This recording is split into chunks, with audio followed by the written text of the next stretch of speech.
Shabbat Shalom a todos vocês que nos assistem, Shabbat Shalom a todos presentes. É uma honra, é uma alegria estar com vocês aqui para compartilhar um pouco daquilo que o Eterno tem a nos dar. Então, hoje eu tenho uma história muito interessante a contar a vocês, a história de um personagem muito importante em toda a narrativa bíblica. E pelo que li nos comentários rabínicos, quando a porção da Parashá inicia com o nome de uma pessoa, é dois sinais. Um é o sinal que a Parashá é muito importante, porque ela vai relacionar vários conteúdos a essa pessoa. Então, isso vai aí uma dica. Sempre quando você vê uma Parashá que traz o nome de um personagem, de uma pessoa, se prepare, porque é uma mensagem muito importante também que o Eterno quer nos trazer. Então, a Parashá Yitro, ela está dizendo aí a respeito da importância do seu testemunho. O seu testemunho. O seu testemunho é algo muito importante que nós vamos trabalhar aqui nessa tarde, nessa manhã. E ela está aí, em Êxodo capítulo 18, verso 1 até o capítulo 20. Isaías, uma haftará maravilhosa que também trata a respeito de testemunho, experiência com Deus, a partir do capítulo 6 até o capítulo 9, e Mateus também, capítulo 27, também com testemunho da ressurreição e morte do nosso Senhor Yeshua. Muito bom. Pessoal, olha só, é muito interessante a gente falar sobre testemunhos. E o que eu achei interessante nessa porção é o seguinte: na porção passada, nós acompanhamos com o Rabino Mateus todos os eventos miraculosos que aconteceram no Egito. Espera aí, pessoal, não foi qualquer um que viu duas pilastras de água se abrir e o povo de Israel passar em pé seco, em pleno isso. Os povos da terra não estavam acostumados a ver isso. Os povos da terra não estavam acostumados. E é interessante que ao término, se pegar no finalzinho do capítulo 17, tem uma grande batalha que Israel vence contra os amalequitas. Então, Amaleque, o espírito de Amaleque, traduz o antissemitismo atual, moderno, pré-histórico, nele configura toda essa figura maligna, destruidora contra Israel. Então, o somatório de todos esses eventos culminam ao comecinho dessa Parashá com esse personagem chamado Jetro. O que é interessante eu quero começar esse estudo com algumas perguntas para vocês. Assistindo, pessoal, todos esses eventos que aconteceram aí no capítulo anterior, Mar Vermelho se abrindo, o povo do Egito sendo consumido em pleno mar, a pergunta que eu faço é o seguinte: será que as pessoas iriam crer nessa história do Êxodo? Será que haveria crédito essa história, esse testemunho que seria contado a todas as nações? Mesmo sem ver, será que as pessoas iriam crer em tais eventos que não participaram? O povo de Israel participou, o povo de Israel é a testemunha viva, mas e as nações da terra? Será que eles iriam crer que de fato tudo isso aconteceu? Israel viu os eventos, seria fácil para Israel contar. Mas e quem não vivenciou esses eventos? Eu percebo nessa Parashá o Eterno começando a apresentar, a contar os seus testemunhos às nações. Como que essa mensagem iria impactar as nações? Eu imagino assim no coração de Deus fazendo a seguinte pergunta: será que todo o meu testemunho junto com os filhos de Israel e tudo que fiz no Egito, tudo que fiz no Egito, será que as nações iriam dar crédito à minha mensagem? Será que isso ia bater em um coração? Será que as nações iriam entender que realmente eu fiz isso tudo? Eu tirei Israel com o braço forte? Será? Será que as nações dariam crédito à minha mensagem, mesmo quando essa mensagem não fosse contada por meus filhos? Será? Será que outras nações poderiam dar crédito a essa mensagem? Eu imagino que isso estava pairando no coração do Eterno, quando culmina nessa figura desse sacerdote de Jetro. Interessante, pessoal, porque Jetro toma conhecimento dos fatos que aconteceram sobre Israel e nenhum israelita o contou. Foram as nações ao redor que contaram para ele. E esse evento mudou profundamente a vida desse sacerdote pagão. Mudou completamente. Um testemunho que ele ouviu, ele não presenciou. Então aqui é uma prova viva, meu irmão, a sua fé, você não precisa de ver você basta crer. Você precisa de crer que os milagres acontecem e que Deus é fiel para cumprir as suas promessas. Isso aqui é uma prova viva, uma prova viva. E é interessante que, se você olhar bem, quem foi o primeiro a conhecer todos esses eventos do Êxodo, todas essas maravilhas que foram contadas? Jetro. É o primeiro depois a testemunhar esses grandes feitos. Então tem mais mistério aí. Tem mais mistério. Por que o nosso Deus escolheu um sacerdote conhecedor de todas as divindades pagãs do mundo antigo? Pessoal, Jetro não era pouca coisa, não. Ele era muita coisa nesse mundo do obscuro. Ele conhecia, segundo os comentários rabínicos, todas as divindades já existentes.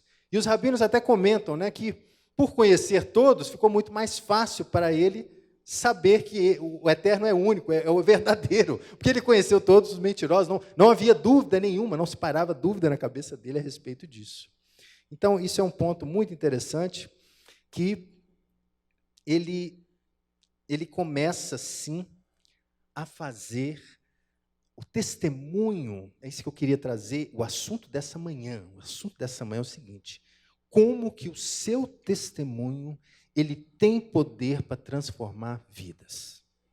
Como que o seu testemunho ele é importante para mudar vidas. Esse é o objetivo. O objetivo nosso é esse. Porque, às vezes, a gente fala de um testemunho, né? Quando eu converti, eu era assim, eu era um assaltante, eu era isso, eu era aquilo, mas hoje eu não sou mais nada disso. Ótimo, bom sinal. Mas o que você é agora? Isso já passou. O que você testemunha todos os dias, isso é o mais importante. É o seu testemunho vivo e diário, o seu testemunho de conversão, como que você conheceu o Senhor, em que provação você foi retirado do Egito com o braço forte do Senhor. Isso é importante, faz parte da sua história. Mas o que eu quero perguntar para você é o seguinte: qual é o seu testemunho de vida hoje? Porque, pessoal, as pessoas não leem Bíblia. Não leem. O que as pessoas leem? Leem a sua vida. Se a sua vida está de acordo com a Bíblia, essa é a leitura que se faz hoje a respeito das nossas vidas. Então, o testemunho é muito importante, muito importante. E onde que ele se manifesta? Manifesta dentro das nossas casas. Ontem nós recebemos um casal muito especial lá em casa, e nós falamos a respeito disso, como que a casa é uma embaixada do reino, ali quem comanda são as leis do eterno, e ali é o lugar onde você se relaciona com os seus. Então, ali está o seu testemunho mais claro. Vai me conhecer de verdade? Vai na minha casa. Me conheça, sim, porque não pode ter diferença. Não posso ter diferença aqui e fora da minha casa. Eu tenho que ser uma pessoa única. Uma pessoa única. Então, isso é muito importante a gente entender. E todos nós temos um testemunho a contar, né, pessoal? Isso não é difícil. Não é difícil para nós. Eu tenho certeza que, se eu deixasse aberto esse microfone aqui, vários de vocês queriam falar: olha, Deus fez isso na minha vida essa semana, isso aconteceu comigo, isso é verdade. Por quê? O testemunho, você não diz algo que é teórico, não. Você fala algo que é prático. Você é a prova viva do evento que aconteceu na sua vida. Então, ele tem muito mais força para convencer os outros, né? Aí eu te pergunto, o Eterno também ele tem um testemunho e que ele deseja que esse testemunho seja contado. Esse é um ponto. O Eterno, ao longo de toda a Torá, conta uma história para que essa história seja repassada de geração para geração. Esses são um dos testemunhos também que tem grande importância para você. Olha para você ver, vamos ver aqui alguns exemplos.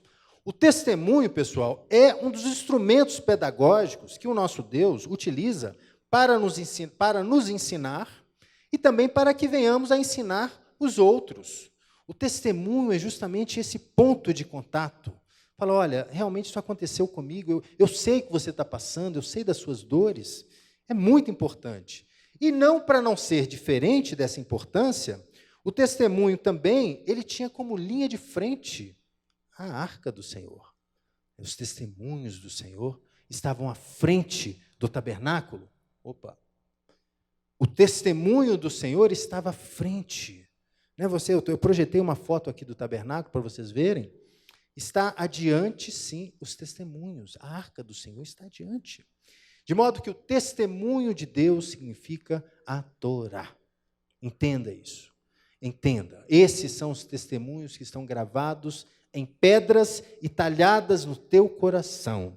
Essa é a vontade de Deus, que você venha testemunhar os grandes feitos dados para Israel. Olha para você ver, a foto aqui, ó. Olha lá, o que está à frente, a arca do testemunho.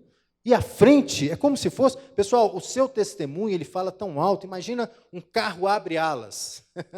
Estamos em plena época, imagina. Esse é o seu testemunho, ele fala muito mais do que as suas palavras. Assim, era no tabernáculo também, que ia sempre adiante. Desse modo, o testemunho de Deus significa a Torá.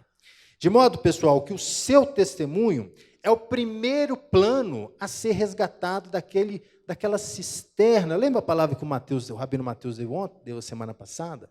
Existem vários planos no coração do homem, só que eles estão como se estivesse numa cisterna profunda.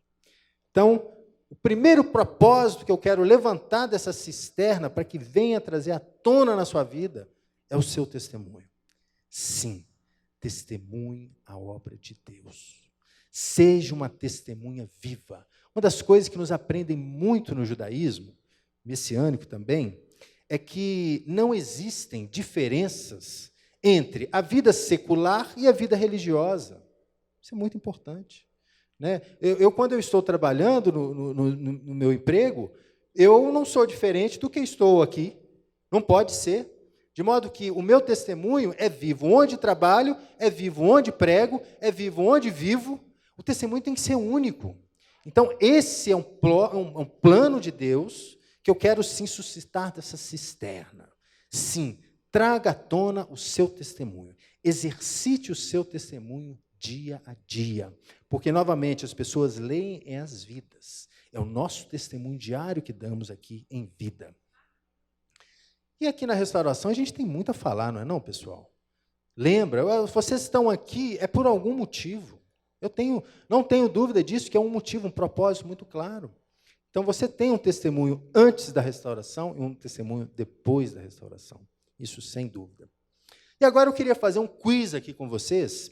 Um quiz é umas perguntas. Eu quero ver se a gente está no mesmo tom. Olha lá. Primeira pergunta que eu quero fazer para vocês nessa manhã. Hoje nós vamos fazer uma sala de aula invertida. Eu quero saber a resposta de vocês aqui. Uma pergunta. Qual é o testemunho que Deus comissiona todo crente a anunciar a todas as nações? Qual seria essa pergunta? Primeira hipótese. Vou projetá-la para você.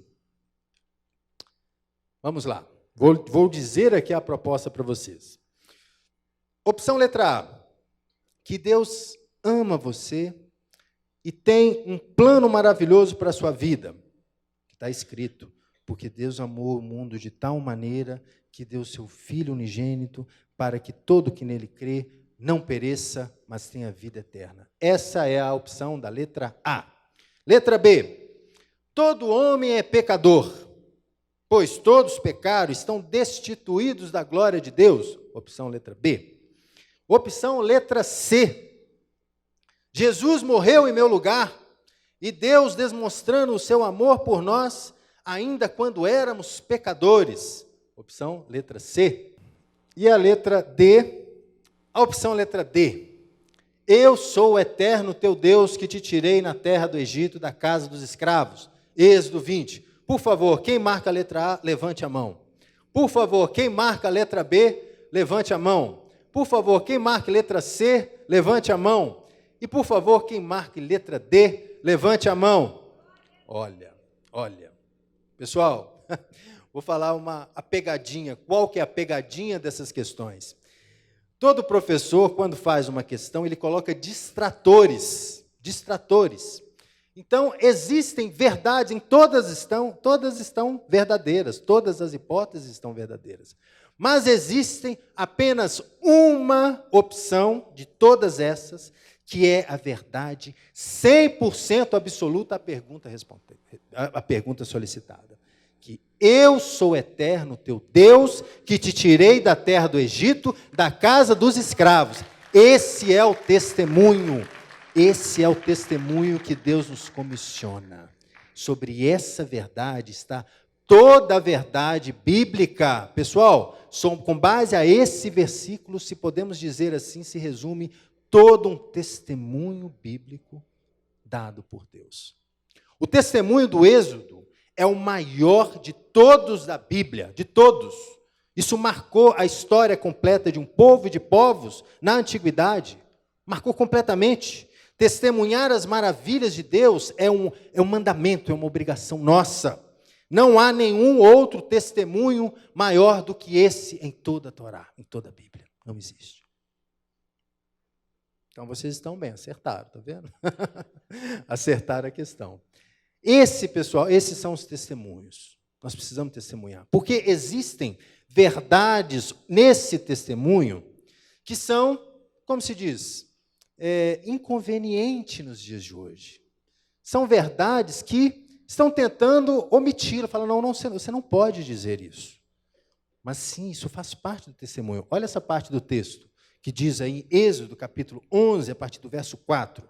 Moisés disse, assim diz o Senhor, cerca de meia-noite passarei pelo meio do Egito, e todo primogênito da terra do Egito morrerá, desde o primogênito de Faraó, que se assenta no trono, até o primogênito da serva que está junto a Mó, e todo o primogênito dos animais. Haverá grande clamor em toda a terra do Egito, o qual nunca houve e nunca jamais haverá, porém contra nenhum dos filhos de Israel, desde o homem até os animais. Ainda nem um cão rosnará, para que saibais que o Senhor fez distinção entre os egípcios e os israelitas. Pessoal, é um dos testemunhos, fazer separação. O Senhor faz divisão dos deles. Ah, não, mas isso não é politicamente correto. E quem está aí para o politicamente correto nessa casa? Graças a Deus, não temos nada a ver com politicamente correto. Nós queremos falar a verdade. Sim, que Deus faz distinção entre os israelenses. Ele faz distinção entre o seu povo. Ele separa o seu povo dos demais. Pessoal, é isso que nós cantamos todas as manhãs, todas as Havdalás. Vou lembrar para vocês aí, ó. Bendito sejas tu, Senhor nosso Deus, Rei do universo, que fazes separar o santo do profano. Israel, a luz da escuridão, Israel dos demais povos e o sétimo dia dos demais. Bendito sejas tu, Senhor, que separa o santo do profano. Ele é um Deus que separa, Ele é um Deus que separa. Ele é um Deus que não deixa essa massa informe. Ele faz distinção, sim. Ele faz distinção, sim. Vamos abrir nossas Bíblias em Êxodo, capítulo 18. Vamos começar a ler o texto. Êxodo, capítulo 18, está aí. Vamos ler esse texto, porque é o ponto. Essa paraxá é muito importante, porque tem vários eventos, tem o recebimento da Torá. Então, é uma paraxá muito bela. E eu queria focar com vocês nesse versículo. Olha o que diz aí, Êxodo, capítulo 18, a partir do verso 1. O que diz? Ora, Jetro, sacerdote de Midian, sogro de Moisés, ouviu todas as coisas que Deus tinha feito a Moisés e Israel, seu povo, como o Senhor o trouxera do Egito. Ouvir o testemunho, pessoal, ouvir um fato, é um fato tão importante que converte o coração de uma pessoa. Jetro é a prova viva disso. Esse homem teve o seu coração convertido ao Deus de Israel, instantaneamente. ele ouviu dizer os grandes feitos que nosso Deus fez por Israel. Ele ouviu. A Paraxá Jetro revela um homem que escutou e compreendeu o verdadeiro significado de todos os eventos do Êxodo. Ele teve sim uma experiência. Só que esse mesmo Itrô, esse mesmo Jetro, ele sacrificava oferendas a deuses estranhos. Mas agora, pessoal, numa questão quase instantânea, não sabemos ali se foi instantânea mesmo esse processo, mas ele passa agora a oferecer sacrifícios ao Eterno. Ele passa a sentar junto de Moisés e Arão à mesa. Uma questão quase que instantânea. Através de quê? De um testemunho. Ele ouviu dizer os grandes feitos que Deus fez pelo povo de Israel. Ele teve uma grande experiência. Da mesma forma como Isaías. Leia aí a Haftará dessa semana, Isaías capítulo 6. O que Isaías diz? Ai, meu Deus, eu que sou homem de lábios impuros, habito no meio de um povo de olhos impuros, e os meus olhos viram o Rei dos Exércitos. Teve uma transformação de vida também. Da mesma pessoa, pessoal, o apóstolo Paulo. O apóstolo Paulo também não testemunhou, ele não viu o Senhor Yeshua, ele não teve um encontro glorioso com Yeshua. Não era o apóstolo Paulo que perseguia aqueles do caminho, aqueles que anunciavam o nome de Yeshua dentre as sinagogas de Jerusalém há 2000 anos atrás? É até estranho, né? Porque no texto de Atos fala que, ora, é esse mesmo Paulo, é essa mesma pessoa que ora nos estávamos perseguindo, agora está anunciando ser Yeshua, o Senhor, o Filho de Deus. São experiências e testemunhos que mudam vidas, que transformam vidas completamente. Nesse sentido, pessoal,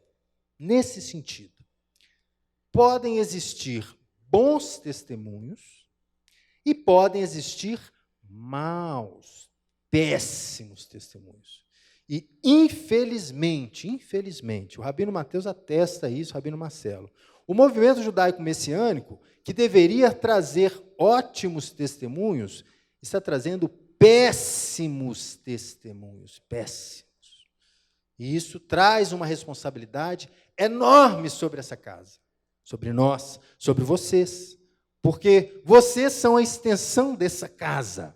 Aonde que vocês pisarem, vocês estão levando essa herança dessa casa. E aí está a importância do nosso testemunho pessoal. Então, precisamos dar bons testemunhos. Eu vou separar aqui alguns exemplos de bons testemunhos na Bíblia e outros exemplos de péssimos testemunhos na Bíblia. Vamos ver aqui o texto. Abra comigo a Bíblia em Hebreus capítulo 11. Vamos abrir em Hebreus, capítulo 11. Hebreus, capítulo 11. Capítulo 11 é tremendo. Queria que você lesse comigo. Hebreus, capítulo 11. O que diz? Vou ler com vocês. Ora, a fé é a certeza das coisas que se esperam e a convicção de fatos que não se veem. Ora, pela fé, os antigos obtiveram bom testemunho. Pela fé, entendemos que foi o universo formado pela palavra de Deus, de maneira que o visível veio a existir das coisas que não aparecem. Pela fé, Abel ofereceu a Deus mais excelente sacrifício do que Caim, pelo qual obteve testemunho de ser justo, tendo a aprovação de Deus quanto às suas ofertas. Por meio dela, também o mesmo depois de morto, ainda fala. Pela fé, Enoque foi transladado para não ver a morte. Não foi achado porque Deus o transladara. Pois antes da sua transladação, houve testemunho de ter agradado a Deus. De fato, sem fé é impossível agradar a Deus. Porquanto é necessário que aquele que se aproxima de Deus creia que Ele existe e que se torna galardoador do que se buscam. Essa é a história de Jetro, meu irmão. Ele teve esse encontro, sim, com o Eterno. Ele teve esse encontro com esse testemunho. Da mesma forma, pela fé, versículo 7, Noé, divinamente instruído acerca dos acontecimentos que ainda não se viam, e sendo temente a Deus, aparelhou uma arca para a salvação de sua casa, pelo qual condenou o mundo, que se tornou herdeiro da justiça pela fé. Aí, lê em casa, esse capítulo é lindo. Todos os exemplos estão aí, de excelentes testemunhos bíblicos a respeito da testemunha da fé. Vamos aí para o versículo 32, como o autor de Hebreus também não tem tempo, também não tem tempo aqui, e ele diz aí no versículo 32, e o que direi mais? Certamente me faltará tempo necessário para referir o que diz respeito a Gideão, a Baraque, a Sansão, a Jefté, e a Davi, a Samuel e os profetas, os quais por meio da fé subjugaram reinos, praticaram a justiça, obtiveram promessa, fecharam a boca de leões, extinguiram a violência do fogo, escaparam a fio de espada, da fraqueza tiraram forças, fizeram-se poderosos em guerra, puseram-se em fuga exércitos de estrangeiros. Mulheres receberam pela ressurreição dos seus mortos. Alguns foram torturados, não aceitando o seu resgate, para obter maior ressurreição. E outros, por sua vez, passaram pela prova de escárnios e açoites, sim, até de algemas e prisões. Foram apedrejados, provados, cerrados ao meio, morto a fio de espada. Andaram peregrinos, vestidos de peles de ovelhas e de cabras, necessitados, afligidos, maltratados. Olha o detalhe agora. Homens dos quais o mundo não era digno, errantes pelos desertos, pelos montes, pelas covas, pelos antros da terra. Ora, todos esses que obtiveram bom testemunho por sua fé, não obtiveram, contudo, a concretização da promessa, por haver Deus provido coisa superior a nosso respeito, para que eles, sem nós, não fossem aperfeiçoados. Meu irmão, nós temos tudo nas mãos, tudo. Nós temos, sim, o galardoador da promessa. A ele já nos foi revelado, coisa que não foi revelada a esses homens. Então, existem excelentes testemunhos, e eu oro a Deus para que a nossa casa, sim, testemunhe verdadeiramente as grandezas de Deus nessa terra. Que você seja, de fato, um testemunho vivo. No nome santo de Yeshua. Então, anote aí, Hebreus capítulo 11, é uma boa referência para você se inspirar. Logo, se temos bons exemplos na Bíblia, temos também péssimos exemplos na Bíblia. Péssimos. Estou falando aqui da casa, não, estou falando da Bíblia. Só que os exemplos que estão na Bíblia se refletem também aqui em casa. Vamos ver um exemplo. Exemplos de péssimos testemunhos. Olha o que diz aí em Gálatas, capítulo 2, a partir do verso 11. Olha que interessante. Quando, porém, Cefas, Pedro, veio a Antioquia, resisti-lhe face a face, porque se tornara repreensível. Com efeito, antes de chegar a segunda parte de Tiago, comia com os gentios. Quando, porém, chegaram, afastou-se e, por fim, veio apartar-se, temendo-os da circuncisão. Olha que testemunho péssimo que Pedro, o sumo sacerdote, comissionado por Yeshua, estava dando. Pessoal, a Bíblia mostra as fraquezas do homem, sim, entenda. Pedro estava aqui em momento super... O que eu faço? Ora, eu tenho que comer junto com eles ou não? E também os demais judeus dissimularam com ele a ponto de o próprio Barnabé ter se deixado levar pela dissimulação deles. Quando, porém, vi que não procediam corretamente segundo a verdade do Evangelho, disse a Cefas, na presença de todos: sendo tu judeu, vive como gentio e não como judeu, por que obriga os gentios a viver como judeus? Dramas que aconteciam na época e acontecem até os dias de hoje, pessoal. Mas se você volta para a Shá de hoje, você observa que esse problema eles já haviam solucionado lá.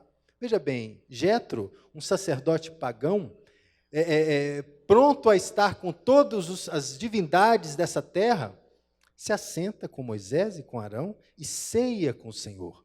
E come pão e vinho, adentra a família da terra. Da forma como era, da forma como estava até então. Então, são dramas, né? O caso do Jetro, né? Quer dizer, não foi ele mesmo, ele conheceu os feitos de Deus e isso o bastou. Eu fico pensando, pessoal, nessas semanas, né, estão anunciando aí algumas marchas, né, que serão feitas aqui em Belo Horizonte, entoando aí outras entidades. Eu fico pensando, os líderes dessas marchas, caso escutem os testemunhos de Deus, e falam, não, esse é o Deus verdadeiro, podem estar conosco aqui, podem estar, desde que o coração seja transformado por um testemunho, podem adentrar essa casa. É impressionante como que a obra de Deus é tremenda e ela faz milagres. Outro exemplo, vamos pegar um outro exemplo aqui para vocês verem, que está em Romanos capítulo 2, o verso 17, o texto é um pouco grande, mas é uma exortação grande que o apóstolo Paulo faz a nosso respeito. E aqui, meus irmãos, eu posso chamar sim a obrigação nossa. É uma palavra que se dirige a nós. Olha lá. Romanos capítulo 2, o verso 17. Sendo, porém, tu, que tens por sobrenome judeu, que repousas na lei, e que te glories em Deus, que conhece a tua vontade, e aprova as coisas excelentes, sendo instruído na lei, que está persuadido que você é guia de cegos, luz dos que se encontram em trevas, instrutor de ignorantes, mestre de crianças, tendo na lei a forma da sabedoria e verdade. Agora em negrito. Tu, pois, que te ensina a outrem, não te ensina a ti mesmo? Tu que pregas que não se deve furtar, e furtas. Tu que falas que tem que pagar o imposto de renda, e só nega? Vamos traduzir. Vamos traduzir os dias de hoje. Diz que não deve cometer adultério, e o cometes. Abomina os templos, e rouba-lhes os ídolos. Tu que glorias a lei, tu que te glorias na lei, desonra a Deus pela transgressão da lei? Como é isso? Não se faça isso, que não seja esse testemunho aqui nessa casa. Que sejamos sim, meus irmãos, como está indício no Salmo 119, observantes da reta palavra do Senhor. Que sejamos sim. Sejamos obedientes. O apóstolo Paulo aqui atesta, porque, veja bem, se não existe restauração de Israel, né, essa mensagem que essa casa aqui apregou há mais de 22 anos aqui, se de fato Israel não existisse, essa palavra que Paulo está falando não serviria de nada. Mas Israel existe. Existe. E existem judeus, existem descendentes de judeus nessa casa. Então, é uma palavra direcionada a gente, a nós. Entenda. Entenda. Romanos capítulo 2, no versículo 21, também diz uma verdade muito, muito pesada para a gente. O que o apóstolo diz? Ele fala assim, portanto, Romanos capítulo 2, do versículo 1. Portanto, és indesculpável, ó homem, quando julgas. Quem quer que seja, porque no que julgas a outro, a ti mesmo te condenas, porque pratica as mesmas coisas que condena. Que seja assim, meus irmãos, o nosso testemunho a livrar de qualquer juízo e qualquer julgamento. Você sabe por quê? Isso é muito fácil acontecer com a gente. Muito fácil.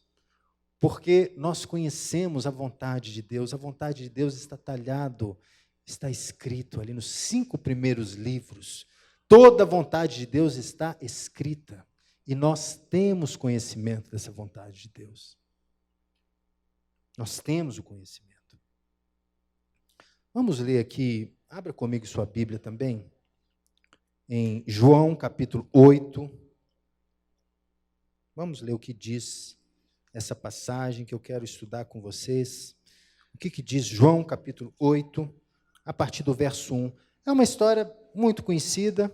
Eu quero trazer um pouco à luz a essa verdade nos nossos dias de hoje, que você já conhece aí muito bem a história.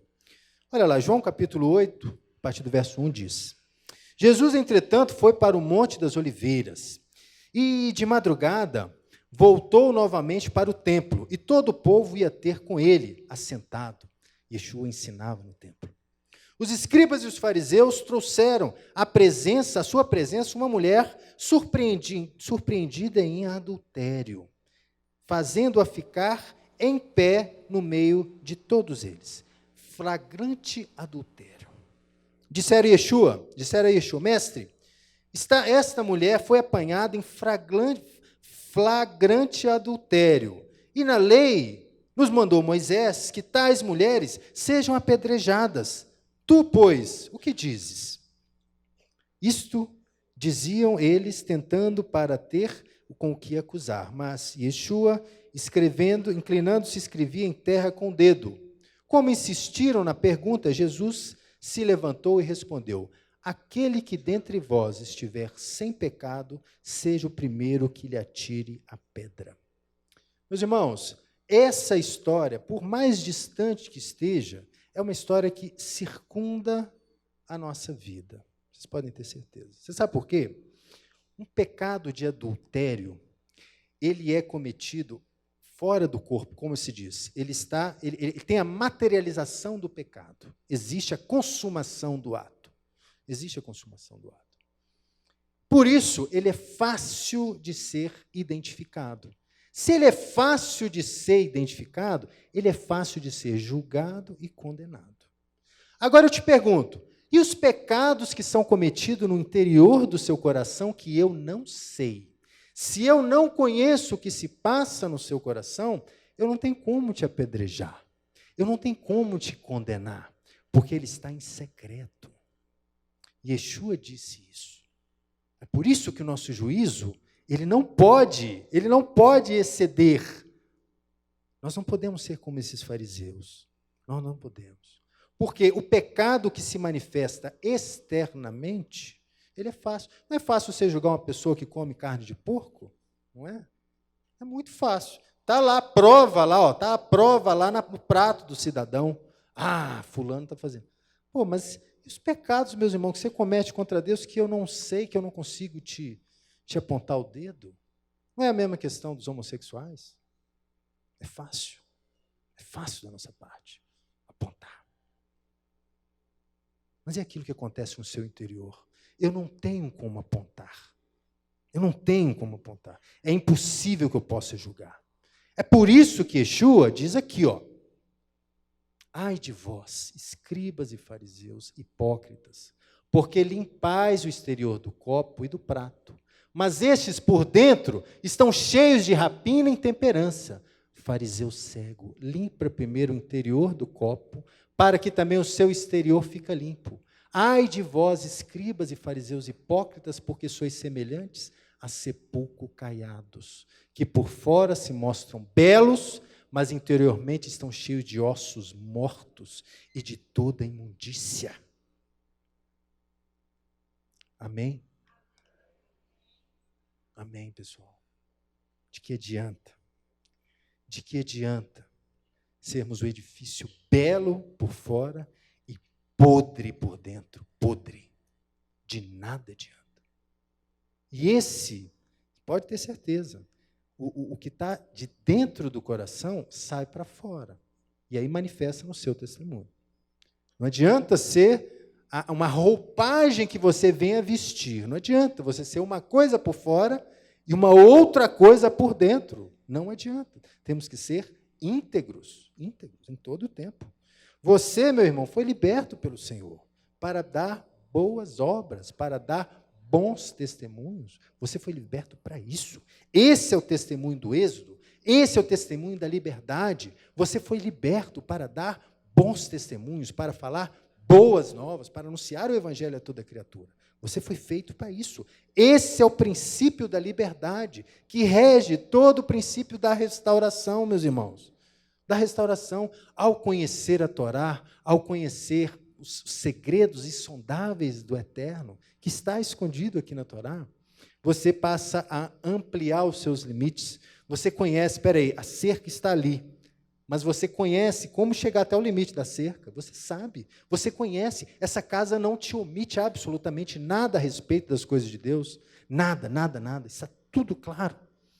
Desse modo, você tem um ângulo maior de cobertura, você é um cidadão do reino que pode andar mais, você pode caminhar mais nesse reino, a Torá te permite isso, a conhecer esses limites, é a Torá, somente a Torá que te ensina isso. Entretanto, não utilize da sua liberdade por pretexto de malícia. Não use, agora eu falo para casa. Não use essa liberdade que a restauração te traz. Não use dessa liberdade como pretexto de malícia. O apóstolo Pedro já disse isso em 1 Pedro, capítulo 2, no verso 16, demonstrando os servos lá. Não utilize, porque saiba desfrutar da liberdade da restauração. Sabe que para você desfrutar dessa liberdade que somente a restauração das raízes judaicas da fé te dão, você precisa ter responsabilidade. Porque o seu testemunho conta muito. Conta muito. Já estamos caminhando para o final. Olha o que diz o texto. Vede, porém, que essa vossa liberdade não venha, de algum modo, a ser tropeços para os fracos. Dizem em 1 Coríntios, já estavam falando a respeito do tempo que a gente está vivendo aqui, pessoal. Eu citei o exemplo do vinho, que o Rabino Mateus, até no final, ele deu a mensagem, o kiddush tem que ser com vinho, porque a tradição judaica fala que é vinho, está certo. Yeshua multiplicou vinho nas bodas de Caná, está certo. Nós não podemos deturpar o texto, mas dentro do contexto, é importante dizer que o vinho, sim, é uma aliança de vida, é uma aliança eterna, de sangue, bebida milenar, citada em centenas de vezes nas passagens bíblicas. Yeshua o multiplicou nas bodas de Caná, ele instituiu no seu Dat Hadon, na ceia do Senhor, o Rabino Marcelo que escreveu esse texto. O vinho é antioxidante, protegendo o organismo dos radicais livres. Em doses pequenas, funciona até como remédio. Não foi assim mesmo que o apóstolo Paulo recomenda a Timóteo para o estômago? Mas há sempre um grande risco de criar uma dependência. E pior do que isso, ele danifica o organismo, o fígado e até o cérebro. A gente sabe, meus irmãos, que a gente precisa conhecer, sim, os nossos limites. Esse que é o propósito de Deus. Se vocês acham que Deus nos tiraria do Egito para nos prender novamente em outro lugar? Não. Ele nos tirou do Egito para que fôssemos verdadeiramente livres, de modo que absolutamente nada sobre essa terra pode nos aprisionar. Nós não podemos brincar com devidas coisas que nos levam à prisão. Não estou falando abertamente, principalmente a respeito do vinho. Tem muitos irmãos que tinham históricos alcoólicos. Nós sabemos disso. Não podemos brincar. Veja bem, você tem que saber. Você não pode brincar com aquilo que te pode conduzir a um caminho mau. Mas isso não me proíbe de anunciar essa verdade. Sim, porque nós somos contra o politicamente correto. A mensagem é essa, ela tem que ser verdade, ela tem que ser verdadeira. Olha lá outro exemplo. Usando de vestes indecorosas, meus irmãos e minhas irmãs, colocamos aqui no comuniquê, é o primeiro passo das atitudes maliciosas, indetestáveis adultérios. Não podemos brincar com isso, não podemos, são margens, você vai adentrando a espaços e vai conquistando os espaços, de repente você já está terrivelmente tomado. Como o apóstolo Paulo diz, indetestáveis adultérios. Não podemos brincar com isso. Existem limites. Guarda do Shabat. Meus irmãos, temos muitos irmãos aqui abençoados que vêm, às vezes, de denominações mais severas quanto à guarda do Shabat, e adentram essa casa, e às vezes ficam um pouco relaxados, com a questão da observância do Shabat. É importante o Shabat. Nós conhecemos quem é o Senhor do Shabat. Nós conhecemos qual que é o pensamento desse dono do Shabat. Nem por isso nós deixamos de guardar o Shabat. O Shabat é muito importante. Não somente como vestes, como guarda do Shabat. várias coisas que nos atingem a nossa vida, pessoal. Olha só, com a restauração, nós temos liberdade. Nós podemos conhecer, sim. Então, é um drama, né, que a gente passa muito com um grupo de jovens, né, a respeito das músicas seculares. Né? Aí eu falo, meu irmão, não é tudo que é do diabo, não. Pelo amor de Deus, não é tudo que é do diabo, não. Você precisa entender os seus limites. Você precisa buscar de Deus, sim, os limites. Porque foi para a liberdade que nós te chamamos, não foi para o aprisionamento. Aqui essa casa não vai criar manual, regra de conduta, nada. A regra nossa de conduta é essa aqui. Não vamos passar nenhuma vírgula, nenhum tio disso que está aqui. Então, nosso objetivo é esse. Então, reconheça os seus limites, reconheça o seu perímetro de atuação. Assim você será verdadeiramente livre. E aqui, vamos ficar de pé, já estamos caminhando para o final. É um texto que é muito interessante. Esse texto ele é muito utilizado para a consagração de mestres e diáconos e de presbíteros, mas eu queria fazer essa leitura desse texto, que está em 1 Timóteo, porque, às vezes, esse texto ele fica muito no plano episcopal, né? Fica muito no plano dos pastores, dos rabinos. Mas eu vou fazer uma pergunta para vocês. O Eterno nos chamou como uma nação de sacerdotes? Então, esse bom testemunho que os sacerdotes constituídos aqui precisam ter, vocês também precisam de ter o mesmo testemunho. O mesmo testemunho. Olha o que diz aí em 1 Timóteo, capítulo 3, verso 7. Abri errado, Tessalonicenses, Timóteo, só um instantinho. Timóteo, capítulo 3, a partir do verso 7. Olha lá, qualificação dos bispos e dos diáconos. Se é uma nação de sacerdotes que Israel chama, você, meu irmão, faz parte também dessa comissão. Fiel é a palavra. Se alguém aspira ao episcopado, excelente obra almeja. É necessário, portanto, que o bispo seja irrepreensível, esposo de uma só mulher, temperante, sóbrio, modesto, hospitaleiro, apto para ensinar, não dado ao vinho, não violento, porém cordado, inimigo de contendas, não avarento, e que governe bem a sua própria casa. A sua própria casa é a extensão do teu reino, é ali que se manifesta o seu testemunho. Criando os filhos sob disciplina, com todo respeito, pois, se alguém que não governa a própria casa, como poderá cuidar da igreja de Deus? Não seja neófito, novo na fé, para não suceder que se ensoberbeça e que incorra na condenação do diabo. Pelo contrário, é necessário que ele tenha bom testemunho dos de fora, e a fim de não cair no opróbrio e no laço do diabo. Semelhantemente aos diáconos, tem a mesma função. Não cobiçosos, de sorte da ganância, conservando o mistério da fé, também sejam primeiramente experimentados, se mostrem irrepreensíveis. Da mesma forma, né, quanto às mulheres, é necessário respeito, não sendo maldizentes, temperantes, fiéis em tudo. Então, aqui está a carta, uma carta de conduta a todo servo de Deus. O apóstolo Paulo direciona ao episcopado, mas eu queria estender a todo o reino, porque você faz parte de um reino, você faz parte de um sacerdócio real.